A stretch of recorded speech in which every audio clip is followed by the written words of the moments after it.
খেয়ে নাও বাবা, খেয়ে নাও। আমার অনেক কাজ। তোমার খাওয়া হলে আমি আবার একটু বাজারে যাব। বাড়িতে চাল ডাল সব শেষ হয়ে গেছে। বাজার থেকে এসে আবার ক্ষেতের কাছে যেতে হবে। না রে বাবা, আমার ক্ষুধা নেই।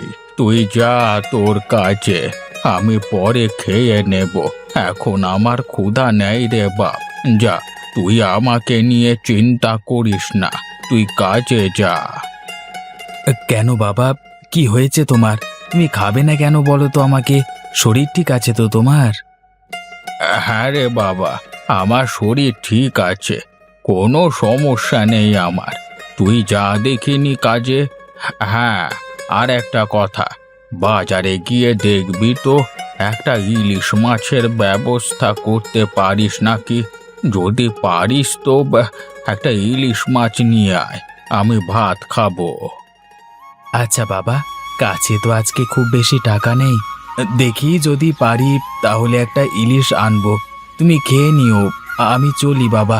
বাজার থেকে এসে আবার মাঠে যাব। আচ্ছা বাবা, যা।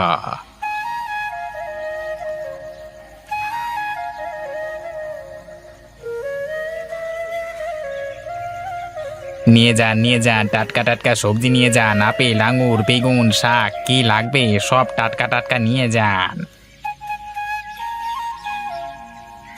কি গো গোপাল দাদা, চললে কোথায়? সবজি দেবো নাকি? একদম টাটকা সবজি হবে গো দাদা, একেবারে টাটকা। তা বুঝেই যখন ফেলেছি সবজি কিনতে এসেছি, তখন দে দেখি, ভালো দেখে কিছু সবজি আমাকে দে। হ্যাঁ দাদা, আজকে সবজি অনেক কম দামে কিনেছি, তাই কম দামি বেচছি, বুঝলে তো। বেশি করে দিয়ে দিলাম আর কি। হ্যাঁ হ্যাঁ, দে দে, ভালো দেখে দিবি কিন্তু। টাটকা দেখে বেশি দে, যাতে অনেক দিন রেখে খেতে পারি। তোমার মাথায় বুদ্ধি আছে বলতে হবে গোপাল দাদা। হ্যাঁ, তোমার মাথায় অনেক বুদ্ধি। আরে এত দাঁত না বার করে চুপচাপ সবজি মেপে দে, আমার তাড়া আছে, বুঝলি না?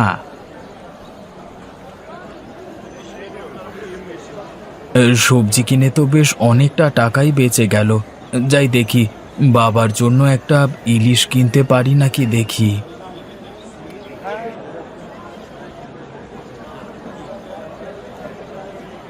এই যে দাদা, এই ইলিশগুলো কত করে? আরে গোপাল যে, তুইও আবার ইলিশ কিনতে এসেছিস? হ্যাঁ দাদা, আমার বাবা ইলিশ খেতে চেয়েছে। বুড়ো মানুষ, তার মনের ইচ্ছে তো পূরণ করতে হবে। হ্যাঁ ঠিক আছে, তা কোনগুলো দেবো তোকে? এই ছোটগুলো 500 টাকা করে, আর এই বড়গুলো 800 টাকা। কোনটা নিবি? না দাদা, থাক তাহলে, আমার কাছে এত টাকা নেই গো আজ। কি রে, কেবলমাত্র বললি বাপের ইলিশ খাবার শখ হয়েছে। কোথায় গেল রে তোর বাপ ভক্তি এখন? আরে দাদা, টাকা না থাকলে বাপ ভক্তি কোথা থেকে আসবে বলো? ইলিশের যা দাম, তাতে একটা ইলিশের টাকাতে আমার 10 দিন সংসার খরচ চলে। তা তুই এতই যখন হিসেব করতে পারিস, তখন শুধু শুধু ইলিশ কিনতে কেন আসিস? হ্যাঁ, কটা পচা পুঁটি মাছ নিয়ে যা, ইলিশ বলে চালিয়ে দিস। হ্যাঁ।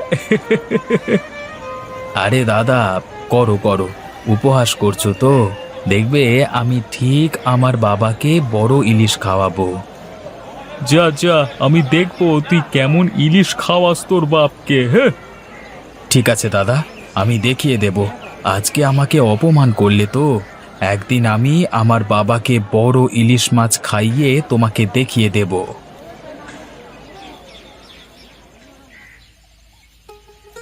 এই যে গোপাল ভাই, দাঁড়াও দাঁড়াও, বাড়ির দিকে যাচ্ছ নাকি? হ্যাঁ, আমিও যাবো, দাঁড়াও। কি দাদা, বাজার করে ফিরছো মনে হচ্ছে? তা কি মাছ কিনলে? বাজারে তো দেখলাম আমাদের পদ্মার ইলিশে ভরে গেছে। তা কিনেছো নাকি ইলিশ? হ্যাঁ। কোথায় আর ইলিশ মাছ কিনতে পারলাম, পকেটে তো বেশি টাকা নেই।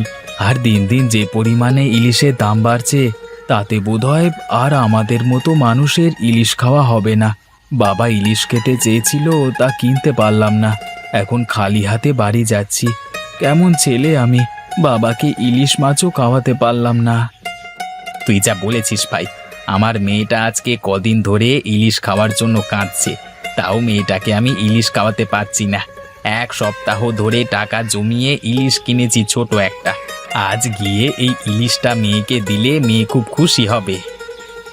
আমার আর ইলিশ, যে সামান্য রোজগার হচ্ছে তা দিয়ে ডাল ভাত জোটাতে হাড়ে হাড়ে দুবেলা চলে যাচ্ছি। এখন কি করে বাজার থেকে ইলিশ মাছ কিনি বলো তো ভাই? আচ্ছা দাদা, চিন্তা করো না, আমি আজ দুপুরে দুখানা মাছ রান্না করে পাঠিয়ে দেব, তুমি তোমার বাবাকে দিও, কেমন? আরে দাদা, তার কোনো দরকার নেই। বেশি বকবক করো না, আর তুমি না করলেও আমি শুনবো না। আর বিকেলে মাঠে এসো, দেখা হবে, কেমন? আচ্ছা ঠিক আছে, তাই হবে। যাও যাও, বাড়ি যাও। ইস, বাবা আমার কাছে একটু ইলিশ মাছ খেতে চাইলো, তাও খাওয়াতে পারলাম না। কত ভালোই না হতো যদি আমি ইলিশ মাছ চাষ করতে পারতাম। আমার এই পুকুরটাতে, আমার চাষের জমিতে যদি বড় ইলিশ চাষ করতে পারতাম তাহলে বেশ ভালো হতো। আমার এক জমিতে সবকিছুই পেয়ে যেতাম।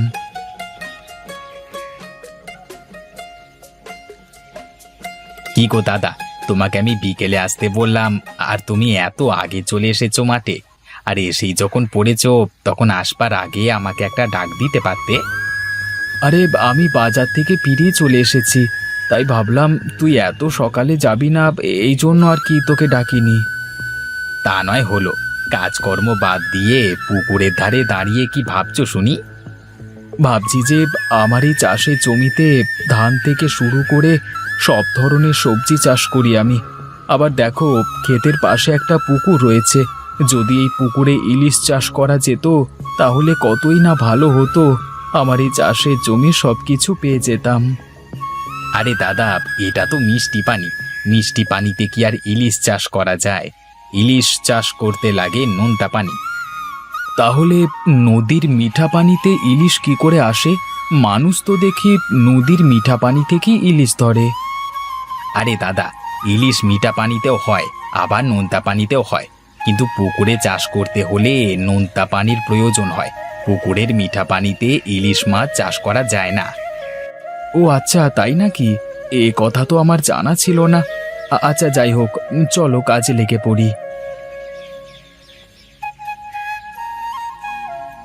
এই চলো দাদা, বাড়িতে চলো, সন্ধ্যা হয়ে গেছে। আর কত সময় কাজ করবে? এসেছো তো সেই দুপুরে। তুমি যে কি করে এত কাজ করতে পারো আমি কিছুই বুঝি না। কাজ না করে আর কি উপায় বল? কাজ না করলে আর খাবো কি? আচ্ছা আচ্ছা, হয়েছে, এখন চলো। হ্যাঁ হ্যাঁ, চল চল।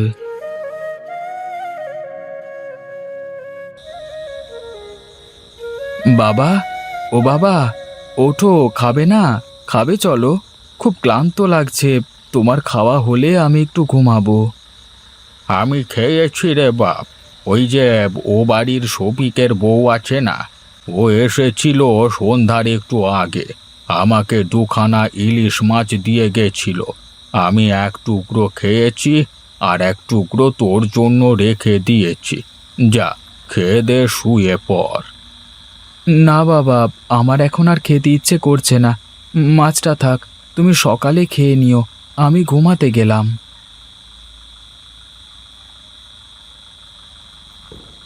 আচ্ছা, আমার পুকুরটা তো বেশ বড় আর অনেকখানি গভীর।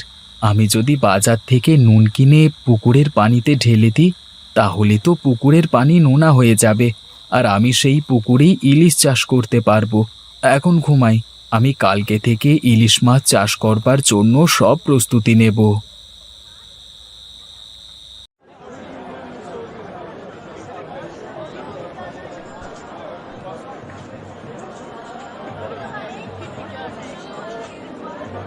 আরে দাদা, আমার এই সোনার আংটিটা আমি বিক্রি করব, দেখুন তো ক টাকা হবে? এই আংটিটা আমি বড় জোর 8,000 টাকা দিতে পারি। না দাদা, থাক, আমি জানি এই আংটির দাম অনেক, তুমি আমাকে ঠকাচ্ছ। দাও, আমার আংটিটা আমার কাছে ফিরিয়ে দাও, আমি তোমার কাছে বিক্রি করব না। আহা ভাই, রাগ করছো কেন? আচ্ছা যাও, 12,000 টাকা দিয়ে দিচ্ছি, এর থেকে বেশি কিন্তু কেউ দেবে না। আমার কথা বিশ্বাস না হলে তোমার আংটি নিয়ে তুমি দেখে এসো। আচ্ছা ঠিক আছে, দাও দাও, টাকা দাও।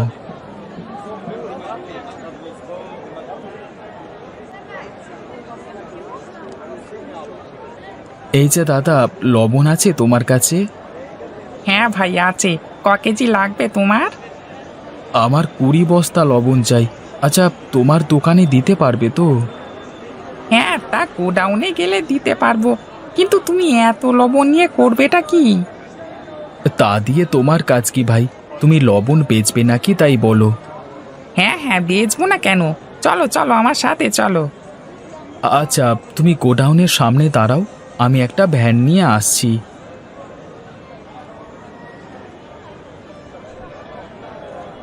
ভাই চলো চলো, এখান থেকে লবণ নিতে হবে।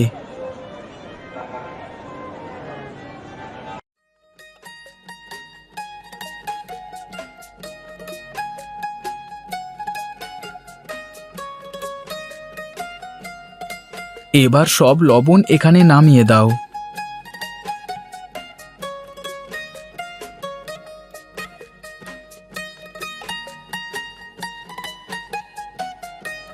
এই তো লবণ চলে এসেছে, এখন সব লবণ জলে দিয়ে দিই। এই তো পুকুরের পানিতে লবণ দেওয়া হয়ে গেছে, এখন শুধু কিছু ইলিশ মাছের পোনার ব্যবস্থা করতে হবে। হ্যাঁ যাই, একবার হ্যাচারিতে যাই।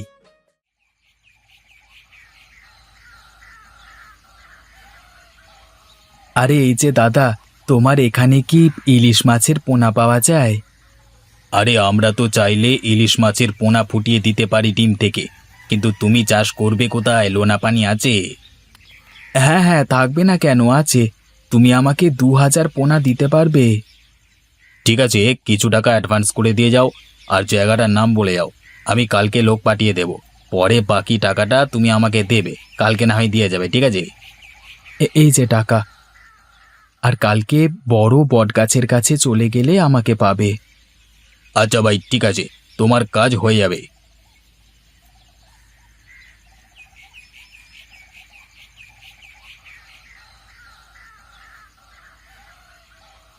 আরে গোপাল যে, কতদিন পরে আমার বাড়িতে আসলে, আর হাতে এত বড় ইলিশ মাছ কোথায় পেলে তুমি? হ্যাঁ, কত টাকা নিল? আরে এটা যে সে মাছ নয়, এটা আমার চাষের জমির মাছ। আরে ভাই, তাই নাকি? তুমি বলো কি গো? হ্যাঁ, তাহলে তুমি কি সত্যি সত্যি চাষের জমিতে ইলিশ মাছ চাষ করেছো? হ্যাঁ হ্যাঁ, চাষ করেছি, আর পুকুরের প্রথম মাছটা ধরেই তোমাকে দিতে আসলাম। বাহ বাহ বাহ বাহ বাহ বাহ, আয় আয়, আজকে জমিয়ে খাবো। আচ্ছা ঠিক আছে, ভাবি তুমি রান্না করো, বিকেল বেলায় আমি আমার বাবাকে নিয়ে চলে আসব, তখন জমিয়ে খাবো একসাথে বসে। আচ্ছা আচ্ছা, ঠিক আছে।